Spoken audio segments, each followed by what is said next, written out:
kalau kita kurang senang orang berkempen untuk pergi masjid subuh macam Jumaat?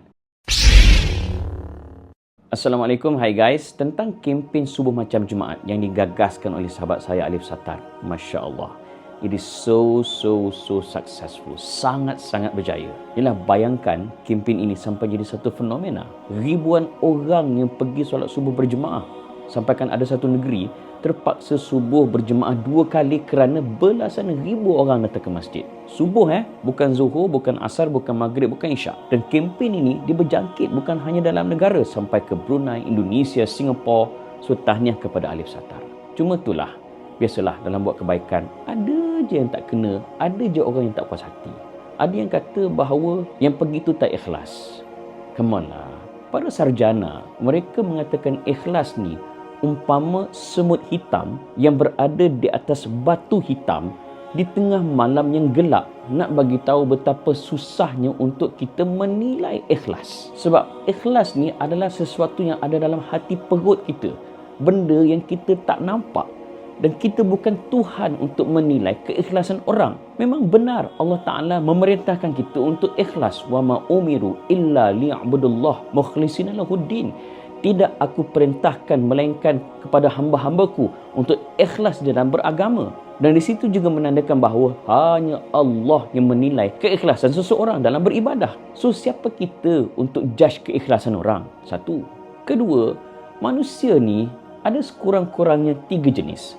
Pertama, mereka yang memang tak nak ataupun tak suka pergi masjid. Yang kedua, mereka yang perlu disuruh untuk pergi masjid.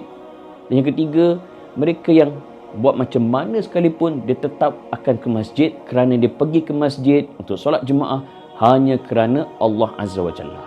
Kempen sebegini bukan untuk golongan yang ketiga. Yang ketiga ni tak kempen pun dia pergi. Kempen ini adalah untuk golongan pertama dan golongan kedua. Yang jenis tak nak pergi masjid ataupun jarang pergi masjid ataupun dia kena disuruh untuk pergi masjid. Dengan kempen sebegini, mereka akan nampak, uish, seronoknya pergi masjid.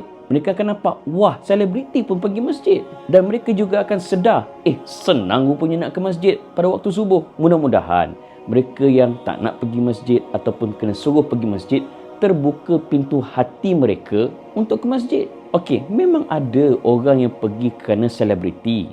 Ataupun kalau dulu pergi kerana nak makan mihun ke, makanan disediakan ke, ataupun dulu pernah ada hadiah basikal ke. It's okay. Biarlah dia pergi dulu. Kerana keikhlasan ini boleh dibentuk. Mungkin mula-mula dia pergi kerana nak hadiah. Mungkin mula-mula dia pergi kerana nak jumpa Alif Sattar ataupun nak jumpa selebriti.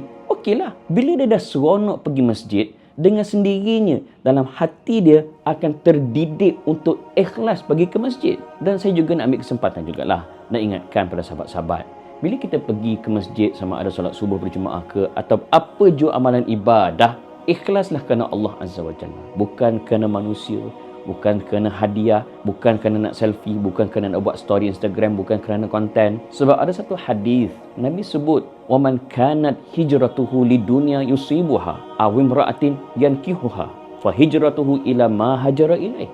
Barang siapa yang hijrahnya kerana dunia yang dicarinya ataupun kerana nak berkahwin, kerana wanita ataupun kerana manusia, maka hijrah dia dapatlah apa dia nak. Dia tak dapat Allah dan Rasul. Rugilah siapa yang pergi ke masjid kerana selebriti. Dia dapat, apa dia dapat? Selebriti je lah.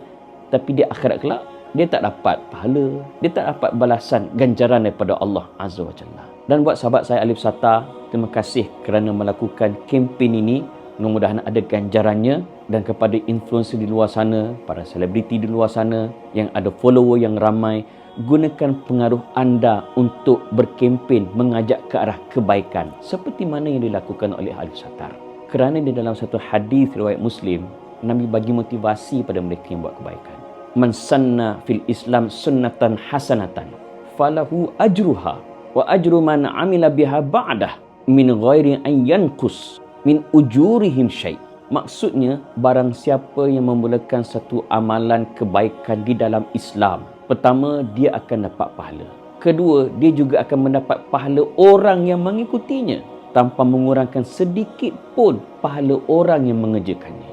So inilah multi-level marketing yang paling beruntung di dunia dan di akhirat. Dan pada orang yang mungkin kurang senang dengan kempen ini, Beginilah.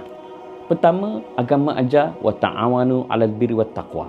Tolong menolonglah dalam soal kebaikan dan takwa. Tolonglah kempen ni untuk dijayakan lebih baik supaya lebih ramai orang akan ikhlas. Wala ta'awanu 'alal itsmi wal udwan, dan jangan kita tolong menolong dalam soal dosa dan juga permusuhan. Atau sekurang-kurangnya, kalau kita tak suka orang yang buat kebaikan, sekurang-kurangnya jangan halang orang buat kebaikan. Ataupun nak relate juga, kalau kita kurang senang orang berkempen untuk pergi masjid subuh macam Jumaat, sekurang-kurangnya jangan halang orang pergi masjid untuk subuh macam Jumaat.